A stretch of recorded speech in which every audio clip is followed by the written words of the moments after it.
Baiklah, saya akan membahas mengenai kasus dari chronic transplant rejection. Nah, di sini itu 42-year-old woman, yaitu seorang wanita usia 42 tahun. Chief complaint yaitu non-productive cough and worsening shortness of breath with exhalation, yaitu artinya keluhan utama sama dengan batuk kering dan juga sesak nafas yang semakin memburuk saat beraktivitas. Pas medical history yaitu primary pulmonary hypertension. Riwayat penyakit dahulu yaitu hipertensi pulmoner primer. Surgical history yaitu lung transplantation 8 months ago. Riwayat operasi yaitu transplantasi paru 8 bulan yang lalu. Medication history yaitu has no missed any transplant medication, yaitu riwayat obat tidak pernah melewatkan dosis obat transplantasinya. Chest X-ray yaitu surgical evidence of lung transplant but lung fields are clear, yaitu foto rongsen dada yaitu tampak bukti bekas operasi transplantasi paru tetapi lapangan paru tampak bersih. FEV1 67% of the post transplant FEV1, yaitu FEV1 sama dengan 67% dari FEV1 terbaik setelah transplantasi. Forced vital capacity remains largely unchanged, yaitu kapasitas vital paksa sebagian besar tetap tidak berubah. Lung biopsy yaitu area of total fibrotic obstruction in the terminal bronchioles. Terdapat area obstruksi fibrotik total pada bronchiolus terminal. This patient's condition is most likely caused by which of the following, yaitu kondisi pasien ini kemungkinan besar disebabkan oleh hal berikut, yaitu A. Acute transplant rejection, B. Chronic obstructive pulmonary disease, C. Chronic transplant rejection, D. Ischemic reperfusion injury, E. Opportunistic infection, F. Recurrence of pulmonary hypertension. Baiklah, jawaban yang benar yaitu C. Chronic transplant rejection. Nah, penjelasan kasusnya yaitu inti konsepnya pasien post lung transplantation yang kemudian mengalami batuk kering, sesak nafas progresif, spirometri obstruktif yaitu FEV1 turun, rasio FEV1 per FVC turun. Biopsi sama dengan fibrosis atau obliterasi bronchiolus kecil. Paling sesuai dengan chronic transplant rejection yang menyebabkan bronchiolitis obliterans. Jawaban yang benar itu C, chronic transplant rejection. Penjelasan sederhananya adalah setelah transplantasi paru, sistem imun pasien bisa menyerang saat paru donor. Pada chronic rejection, bagian yang paling sering rusak adalah small airway atau bronchiolus kecil. Akibatnya bronchiolus mengalami inflamasi limfositik, kerusakan epitel saluran nafas kecil, terbentuk jaringan granulasi, lama-lama menjadi fibrosis dan juga scar. Bronchiolus menjadi sempit atau tertutup. Kondisi ini disebut bronchiolitis obliterans, artinya bronchiolus kecil terhapus atau tertutup oleh fibrosis. Nah, kenapa gejalanya batuk dan juga sesak? Karena bronchiolus kecil adalah jalur udara kecil menuju alveolus. Jika bronchiolus tertutup fibrosis, yaitu udara sulit keluar, terjadi pula obstruktif. Pasien sesak terutama saat aktivitas, muncul batuk kering dan juga FEV1 turun. Spirometri pada chronic rejection yaitu pada bronchiolitis obliterans terjadi gangguan obstruktif. FEV1 turun, FVC bisa normal atau sedikit turun, FEV1 per FVC rasio turun, pola obstruktif. Kunci hafalnya adalah FEV1 turun plus FVC relatif tetap plus fibrosis bronchiolus kecil sama dengan bronchiolitis obliterans akibat chronic rejection.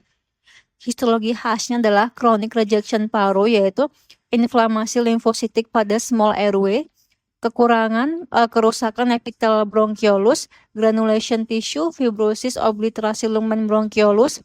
Hasil akhirnya adalah bronchiolitis obliterans. Kenapa pilihan lain salah? Yaitu di sini A, acute transplant rejection, yaitu kenapa salah pada kasus ini. Acute rejection biasanya terjadi lebih awal, terutama dalam beberapa minggu sampai 6 bulan pertama setelah transplantasi. Pada kasus ini hanya 8 bulan setelah transplantasi dan juga biopsi menunjukkan biopsi obliteratif bronchiolus lebih cocok ke chronic rejection. Kapan pilihan A benar? Yaitu acute rejection benar jika terjadi dalam 6 bulan pertama, sering ditemukan saat surveillance biopsi, bisa asimptomatik, histologi menunjukkan perivaskular dan juga interstitial mononuklear cell infiltrats. Hafalan mudahnya itu adalah acute rejection yaitu biasanya kurang dari 6 bulan, kronik itu lebih lambat atau progresif. Acute rejection adanya suatu perivascular inflammation, kroniknya adalah bronchiolitis obliterans yaitu acute rejection yaitu mononuclear infiltrate, kroniknya adalah fibrosis small airway. Yaitu chronic obstructive pulmonary disease atau COPD. Kenapa salah? COPD memang menyebabkan pola obstruktif, tetapi pada pasien ini ada riwayat lung transplantation dan juga biopsi menunjukkan fibrotic obstruction of terminal bronchioles, khas chronic rejection. COPD biasanya memiliki perubahan seperti yaitu emphysema, chronic bronchitis, peningkatan goblet cell, mucus gland hyperplasia, dan juga riwayat merokok lama. Pada kasus ini tidak disebutkan gambaran COPD tersebut. Kapan pilihan B benar yaitu COPD benar jika pasien memiliki riwayat merokok berat, batuk kronis produktif, wheezing, spirometri obstruktif, histologi kronik bronkitis, mucus gland enlargement dan juga goblet cell hyperplasia atau emphysema menyebabkan yaitu destruksi alveolar septa dan juga airspace enlargement. Nah, D yaitu ischemia reperfusion injury. Kenapa salah? Ischemia reperfusion injury terjadi sangat awal setelah transplantasi, biasanya beberapa jam sampai beberapa hari pertama. Ini akibat trauma operasi atau organ sempat mengalami iskemia. Lalu saat aliran darah kembali terjadi cedera inflamasi. Pada kasus ini, pasien sudah 8 bulan post-transplant, jadi waktunya tidak cocok. Kapan pilihan benar yaitu benar jika pasien baru saja transplantasi paru, lalu dalam beberapa hari mengalami hipoksemia infiltrat paru, edema paru non-kardiogenik. Gambaran mirip acute respiratory distress, hafalannya adalah ischemia reperfusion injury sama dengan komplikasi awal yaitu hari-hari pertama setelah transplantasi. Yaitu opportunistic infection. Kenapa salah? Infeksi memang sering terjadi pada pasien transplantasi karena imunosupresi. Tetapi pada soal ini itu cek X-ray clear, tidak disebutkan demam, tidak ada infiltrat paru, biopsi menunjukkan fibrosis bronchiolus, bukan tanda infeksi. Infeksi CMV biasanya misalkan akan menunjukkan All's eye intranuclear inclusion. Pada kasus ini tidak ada temuan tersebut.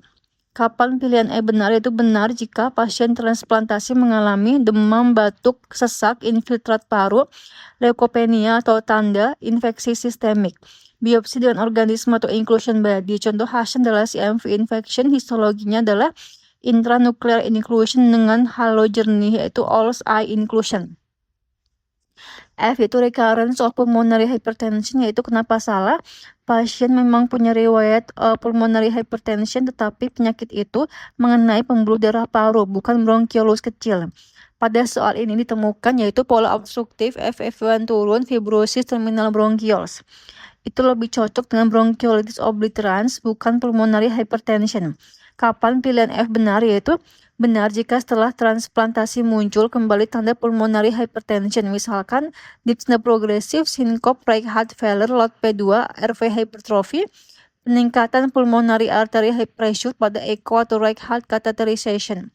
Namun spirometri tidak bisa khas obstruktif pada bronchiolitis obliterans. Tabel pembeda cepatnya adalah acute rejection, waktunya kurang dari 6 bulan. Temuan khasnya adalah perivaskular atau interstitial mononuclear infiltrate, yaitu kenapa bukan kasus ini? Karena kasus 8 bulan plus fibrosis bronchiolus. COPD itu waktu khasnya adalah kronik perokok. Temuan kuncinya adalah goblet cell meningkat, mucus gland hyperplasia, dan juga emphysema. Kenapa bukan kasus ini? Tidak ada riwayat COPD khas, biopsi cocok chronic rejection. Chronic rejection waktunya adalah bulan tahun, temuan kunci adalah obliterasi obliterans, ya kenapa bukan kasus ini dia sesuai. Kemudian juga ischemic reperfusion injury, dia tuh waktunya adalah hari pertama, temuan kuncinya adalah non-cardiogenic pulmonary edema, kenapa bukan kasus ini, itu terlalu lambat, sudah 8 bulan. Opportunistic infection, waktu khasnya itu variabel, temuan kunci adalah demam atau infiltrate atau all eye CMV. Kenapa bukan kasus ini? Adalah chest X-ray adalah clear dan juga biopsi fibrosis. F yaitu recurrence pulmonary hypertension, waktunya adalah variabel, temuannya adalah pulmonary vascular disease dan juga right ventricular failure. Kapan? Ya, kenapa bukan kasus ini? Temuan bronchiolus obstruktif. Alur super simpelnya adalah post lung transplant, yaitu menyebabkan batuk kering plus sesak progresif, FEV1 turun plus FEV1 atau FVC turun, pola obstruktif sehingga biopsinya adalah fibrosis terminal bronchioles, menyebabkan bronchiolitis obliterans dan juga sehingga terjadi chronic transplant rejection. Kalimatnya adalah chronic lung transplant rejection menyebabkan bronchiolitis obliterans, fibrosis dan juga obliteration of the small airway, menyebabkan obstructive spirometry with decreased FEV1 and FEV1 per FVC ratio.